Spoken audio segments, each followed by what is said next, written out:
Hi வணக்கம், நான் doctor Jhansi Shijo. இப்போது ஸ்கின் ஒயிட்டன் ஆகணும் அப்படின்னு சொல்லிட்டு நிறைய பேர் வந்துட்டு க்ளூட்டோதைன் இன்ஜெக்ஷன் போடுறது, க்ளூட்டோதைன் டேப்லெட்ஸ் போடலாம் அப்படின்னு சொல்லிட்டு நிறைய பேர் சொல்கிறத நீங்கள் கேள்விப்பட்டிருப்பீங்க. நம்ம நார்மலாக நம்ம உடம்புல வந்துட்டு நம்ம கல்லீரல் வந்துட்டு க்ளூட்டோதைனை செக்ரீட் பண்ணும். ஸோ அதுக்கான தேவையான என்னென்ன உணவுகள் நம்ம எடுக்கணும் அப்படின்னா ஒன்று வந்து சல்ஃபர் ரிச் ஃபுட்டு, ரெண்டாவது பார்த்திங்கன்னா செலினியம் ஃபுட்ஸு. நம்ம சல்ஃபர் ஃபுட்ஸ் அப்படின்னு பார்த்தோன்னா நம்ம முட்டைக்கோஸு, காலிஃப்ளவரு, கீரைலாம் முருங்கைக்கீரை அதிகமாக இருக்கும். அப்புறம் நம்ம சீனிக்கிழங்கு அந்த ஸ்வீட் பொட்டேட்டோன்னு சொல்லுவோம் இல்லையா, அதில் அதிகமாக இருக்கும்.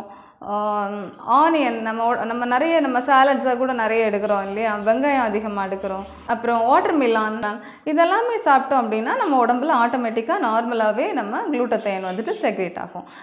அடுத்தது பார்த்தோன்னா செலினியம் ஃபுட்ஸு. செலினியம் வந்துட்டு எந்தெந்த உணவில் அதிகமாக இருக்குது அப்படின்னு பார்த்தோன்னா நட்ஸு, வாழைப்பழம், ஓட்ஸு, மீன், முட்டை, இதெல்லாமே செலினியம் அதிகமாக இருக்கும். ஸோ நம்ம சாப்பாட்டில் இதெல்லாம் அதிகமாக சேர்த்துக்கணும். அதோடு vitamin C foods, vitamin C எந்தெந்த ஃபுட் அதிகமாக இருக்கும்னா எல்லாருக்குமே தெரியும். ஆரஞ்சு, லெமன், பப்பாளி பழம், கொய்யாப்பழத்தில் அதிகமாக விட்டமின் சி இருக்குது. பைனாப்பிள், இதெல்லாமே நம்ம எடுக்கும்போது ஆட்டோமேட்டிக்காக நம்ம உடம்புல க்ளூட்டோதைன் வந்துட்டு அதிகமாக உருவாகும்.